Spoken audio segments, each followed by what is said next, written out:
2장입니다. 아모스 2장 4절부터 16절까지 한 절씩 저와 여러분이 교독하겠습니다. 여호와께서 이와 같이 말씀하시되 유다의 서너 가지 죄로 말미암아 내가 그 벌을 돌이키지 아니하리니 이는 그들이 여호와 율법을 멸시하며 그 율례를 지키지 아니하고 그의 조상들이 따라가던 거짓 것에 미혹되었음이라.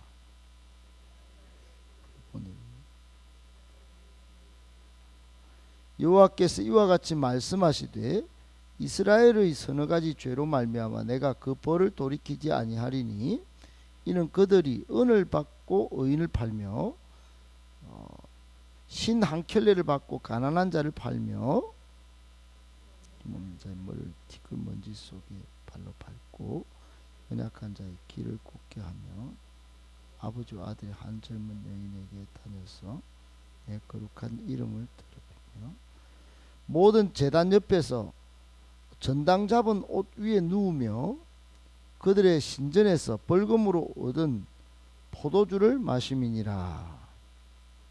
아모리 사람을 그들 앞에서 멸하였나니 그 키는 백향목 높이와 같고 가기는 상수리 나무 같으나 내가 그 위에 열매와 그 아래 뿌리를 진멸하였느니라.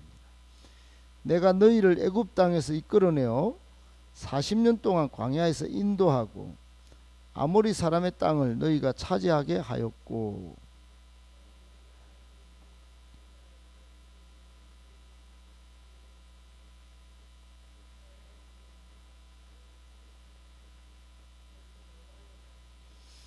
그러나 너희가 나실 사람으로 포도주를 마시게 하며 또 선지자에게 명령하여 예언하지 말라 하였느니라. 꼭시 땅을 가득히 실은 수레가 흙을 누름같이 내가 너희를 빨리 다른 박질하는 자도 도망할 수 없으며 강한 자도 자기 힘을 낼 수 없으며 용사도 자기 목숨을 구할 수 없으며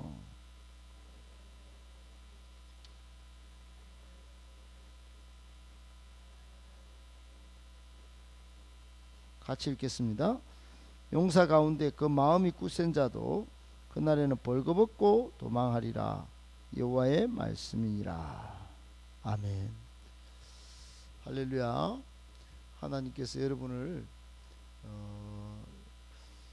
기억하시고 큰 은혜와 복 주시기를 예수님의 이름으로 축복합니다. 아멘. 오늘 말씀을 세 가지로 정리해서 묵상하겠습니다. 첫 번째, 하나님의 경고와 또 하나님의 말씀을 자신에게 먼저 우리는 적용할 줄 알아야 합니다. 여러분, 하나님이 지금도 말씀하시고 예전에도 말씀하셨는데 그것을 우리가 들을 때 항상 자기에게 먼저 적용할 줄 아는 그런 마음이 있어야 합니다. 이 사람이 저 사람이 또 그 사람이 이렇게 들어야지 이렇게 하고 말씀을 이렇게 적용하는 것은 올바른 말씀 적용법이 아니라고 생각합니다. 오늘 본문의 내용이 그런 겁니다. 여러분 1장 1절부터 우리가 읽을 때 하나님의 심판이 어디부터 나오던가요? 하나님이 주변 열국에 대하여 지금 위로는 아람, 또 옆으로는 블레셋, 그리고 저 위쪽으로는 두로, 또 아래쪽에는 에돔, 그리고 옆에 오른쪽 옆에는 암몬, 모압, 이렇게 그들이 저지른 온갖 악행들, 끔찍한 살인들, 인간 존엄성을 무시하는 행위들, 여기에 대하여 하나님이 철저하게 심판을 예언하셨죠. 누구를 통해서죠? 지금 아모스 예언자를 통해서 철저하게 그랬습니다.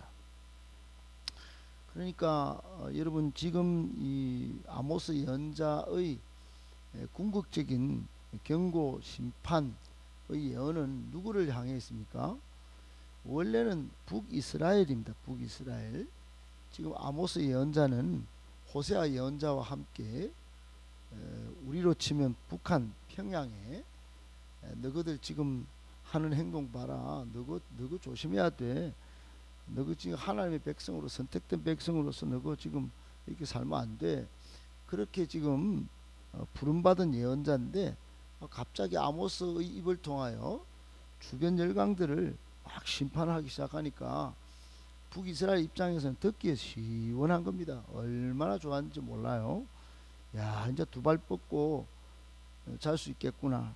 야, 하나하나 요놈들 옆에서 우리 시달리게 만들고 괴롭게 만들고 그동안 아이고 정말 꼴배기 싫던 요놈들 심판을 막 하니까 환호하고, 야, 이 아모스 이 예언자가 이거 남한 땅에서 그 조그만 목사가 올라와갖고 우리 심판할 줄 알았더니 아니네. 이거 한 놈 두 놈들 옆에 깔짝거리는 것들 다 제거해 주니, 야, 불을 내려가 심판을 예언하니까 이 아모스 이 목사 이게 진짜 대단한 그런 생각을 하지 않았을까요? 심지어 오늘 앞부분의 4절에 유다, 남쪽의 유다인데 유다는 뭐 자기들이 성전도 있고 있다 하고 말씀도 받았다 하고 그놈들도 뭐 별거 없네. 지금 막 율법도 안 지키고 이거 심판이 요놈들까지도 심판을 막 선포하니까, 야, 이제 북이스라엘 우리만 남았다. 이제 우리는 없네. 그러고 막 좋아했을 것 같습니다. 그러나 여러분 아니었죠. 오늘 4절부터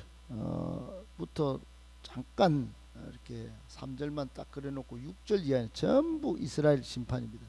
아주 길게 말이죠. 지금까지는 두세 줄 열방과 유다 심판의 경고를 날렸던 하나님은 아모스 예언자의 입을 통하여 6절 이하 전부를 북이스라엘 심판에 쏟아붓고 있습니다. 여러분 한번 생각해 보십시오. 이로써 조금 우리가 깨닫는 지혜가 있어야 되는데, 하나님이 여러분 하나님의 백성을 괴롭힌 사람들 가만두지 않습니다. 아주 모든 죄에 대해서 엄중하게 이렇게 주변 열강이나 하나님의 백성을 괴롭히는 모든 죄의 세력에 대해서 하나님은 단호하게 심판하십니다. 그러나 그럼에도 불구하고 하나님의 선민일지라도 무조건 보호하시냐? 그렇지 않는다는 말씀입니다. 아무리 하나님의 택한 백성이라 할지라도 앞에 다른 죄를 지었던 그 사람들 막 이렇게 홍구죽을 내고 벌을 내리고 하시지만 결국은 하나님의 백성, 하나님의 선택된 족속에게는 더욱 엄격한 죄를 묻는다 하는 것입니다. 그러므로 여러분 교훈이 뭡니까? 우리가 이런 말씀을 들을 때 자신에게 이런 것들을 적용할 줄 알아야 된다 하는 것입니다. 하나, 둘, 셋, 넷 말씀을 자꾸 하면 아이고 저 사람한테 하는 거네, 저 인간이 들어야 되네, 저 나라가 들어야 되네, 그 사람이 알아야 되네, 깨닫고 회개해야 되네, 이렇게 듣는 것이 아니라 모든 환경이 또 직접적인 하나님의 말씀이 선포될 때 여러분 자신에게 그것을 1번, 2번, 3번 이렇게 적용할 줄 알아야 된다 이 말입니다. 그리고는 돌이킬 줄 알아야 되는 것이지요. 로마서 2장 9절에 악을 행하는 각 사람의 영에는 환난과 공고가 있으리니 먼저는 유대인에게요 그리고 헬라인에게로다 그랬어요. 여러분 유대인에게 먼저 이런 어려움이 닥칠 수 있다는 사실을 말씀하고 있는 것입니다. 그래서 로마서 2장 1절에 남을 판단하는 사람아 누구를 막론하고 내가 핑계하지 못할 것은 남을 판단하는 것으로 내가 너를 정죄한다 그랬습니다. 판단하는 네가 같은 일을 행하고 있구나. 사랑하는 여러분, 우리가 하나님의 말씀 받을 때 판단용으로 받으면 안 되는 것입니다. 자기에게 적용하는 말씀으로 받아야 되는 것이죠. 하나님의 경고와 심판을 자기에게 적용할 줄 아는 지혜, 또 그래서 삶을 돌이킬 수 있는 은혜, 이 새벽에 우리에게 있기를 예수님의 이름으로 축복합니다. 아멘. 두 번째, 계속되는 악습은 단호하게 건절해야 합니다. 여러분 교회에 혹시나 옛날부터 한 40년 또 몇십 년 몇백 년 흘러오는 악습이 있다면 여러분 교회가 제일 먼저 이것을 철저하게 끊어낼 줄 알아야 교회가 교회다움을 회복할 수 있습니다. 오늘 4절에 보면 남쪽 유다, 즉 여러분 다윗의 나라, 거기에 악습이 하나 내려오는데 그게 뭐냐? 하나님이 지적을 하셨어요. 율법을 멸시했습니다. 하나님이 말씀하신 율례를 실천하지 않았어요. 거기에 보면 끝에 이렇게 되어 있습니다. 그의 조상들이 따라하던 거짓 것에 미혹되었기 때문이다. 여러분 옛날에 아무리 하나님이 택하고 쓰임을 받았던 다윗의 나라를 할지라도 그 이후의 왕들이 지금 계속적으로 우상을 섬기고 거짓 것에 미혹되어서 오늘날까지 와가지고 아모스 예언자를 통하여 유다를 심판하겠다 하는 경고장을 내리는 이날까지도 여러분 계속적으로 유다 백성들이 죄를 짓고 있는데 그 죄의 핵심이 뭐냐? 우상숭배예요. 우상숭배. 하나님을 버리고 하나님의 말씀을 멸시하는 그런 죄에 빠져버린 거예요. 여러분 우상이 뭡니까? 사람의 탐심으로 만든 헛것, 자신의 정욕을 위해서 쓰기 위하여 만든 가짜, 이게 우상입니다. 우상. 여러분 그러니까 자기의 정욕을 위해서 만드는 모든 것들은 다 우상이라고 볼 수 있죠. 유무형을 다 포함한 겁니다. 그게 자녀든 그게 돈이든 그게 내 아파트고 차든 그게 내 정욕을 위해서 하나님보다 앞세워서 쓰고 있다면 전부 우상인 것입니다.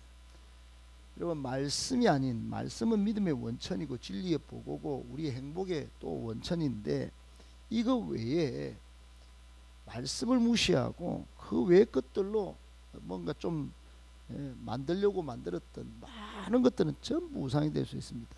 이게 옛날부터 내려왔다고 내한테 뭐 합리적으로 이거 뭐 내가 쓰는 게 뭐가 문제입니까? 그냥 당연한 거라고 생각합니다. 이렇게 말할 수 있을지 몰라도 이게 말씀을 제쳐놓고 쓰고 있다면 이게 여러분 악습인 것입니다. 단호하게 잘라야 됩니다. 그걸 완전 철저히 끊어내야 합니다. 민수기 32장 이후에 보면 발람이 이걸 끊어내지 못하다가 결국은 일생에 가장 좋지 않은 결과를, 끔찍한 결과를 만들어냅니다. 여러분 만약에 이 악습을 못 끊어내면 공동체 전체 재난으로 이어집니다. 정말로 이거는 영적인 분별력을 가지고 잘 끊어내야 합니다. 여러분 교회가 자꾸 지각하는 걸 용납한다. 전부 다 지각할 것입니다. 예배 때 왔다 갔다 한다. 하나님 앞에서 아무렇게나 행동하는 습관이 아예 몸에 뵐 것입니다. 기도를 대충 설렁설렁 한다. 여러분 끝까지 기도하지 않는 습성이 아예 우리 모두에게 전염될 것입니다. 기도하지 않는 백성은 망하게 됩니다. 여러분 이런 악습 단호하게 건절해야 합니다. 지금은 전부 회복해야 될 때입니다. 여러분 그러나 그 회복이 더디게 오도록 그것도 용납해서도 안 됩니다. 안 되는 건 안 되고 되는 것은 빨리 이뤄내야 합니다. 꼭 기억하시고 우리는 그 제일 앞에 선 분들이다 생각하시고 여러분 잘 지켜서 하나님의 복 듬뿍 받으시기를 예수님의 이름으로 축복합니다. 아멘. 마지막 세 번째, 긍휼 없는 사람에겐 긍휼 없는 심판이 임합니다. 여러분 오늘 말씀의 결론은 본문 9절은 6절부터 16절까지지만은 짧게 정리하면 이럴 수 있습니다. 여러분 북이스라엘의 심판이 이제 마지막으로 쏟아지고 있습니다. 오늘 2장까지 예언의 마지막 핵심 결론은 북이스라엘에게 초점이 맞춰져 있습니다. 북한, 오늘 우리로 치면 북한, 같은 한민족인 족속인데 북한이 하는 행동에 대해서 그때 당시 북이스라엘에 대해서 하나님은 너희들은 6절에 보면 부자로서 가난한 자를 착취하는구나, 탄압하는구나. 그리고 한 부자가 음란한 짓을 같이 행하고 8절에 보면 깔고 누운 자리는 그 전당 잡힌 거기네, 가난한 사람. 그 이상하다. 너희는 깔고 누운 그거 옥 맷돌도 그 참 가난한 자 그 다 전당 잡은 거 다 쓰고 앉았네. 그리고는 술을 먹는데 벌금을 매긴 그 수익을 가지고 이자 노름 해가지고 한 거 그걸로 술을 퍼마시고 심지어는 뭐 예언도 하지 마라 하고 지금 너희는 말씀을 안 들으려고 작정을 했구나. 얼굴은 그럴싸하겠는데 마음으로는 말로는 아주 하나님 말씀을 안 들으려고 작정을 했구나. 여러분 지금 북이스라엘은 경제적 이득만 막 빠져가지고 하나님의 말씀은 완전히 멸시하는 천박한 영성에 사로잡혀 있습니다. 사랑하는 여러분, 이런 긍휼이 없고 무자비한 북이스라엘에 대해서 하나님은 아무리 택한 백성이라 할지라도 긍휼 없는 심판, 오늘 끝절에 쭉 우리가 읽어보셨잖아요. 절대로 그만 놔두지 않습니다. 도망가도 도망할 수 없고 목숨을 구할 수도 없고 뭐 칼이고 말이고 있어도 절대로 그것 자체가 너그 목숨도 못 구해준다. 그러니 하나님이 철저하게 긍휼 없는 심판의 말씀을 선포하고 있습니다. 꼭 여러분 우리가 기억해야 합니다. 항상 용서하고 사랑하고 자비를 베풀 수 있는 사람이 원수까지도 위해서 기도하라고 하신 예수님의 말씀처럼 그런 자비의 사람, 긍휼의 사람이 되어야지, 긍휼을 조금도 남겨놓지 않고 계속 분노하고 저주를 퍼붓는, 그리고 악독한 행위를 하는 사람에게는 하나님의 긍휼 없는 심판이 임할 수밖에 없다는 거 기억하시고, 여러분 오늘 하루도 용서와 자비의 사람으로 하루 삶을 살아내시기를 예수님의 이름으로 축복합니다.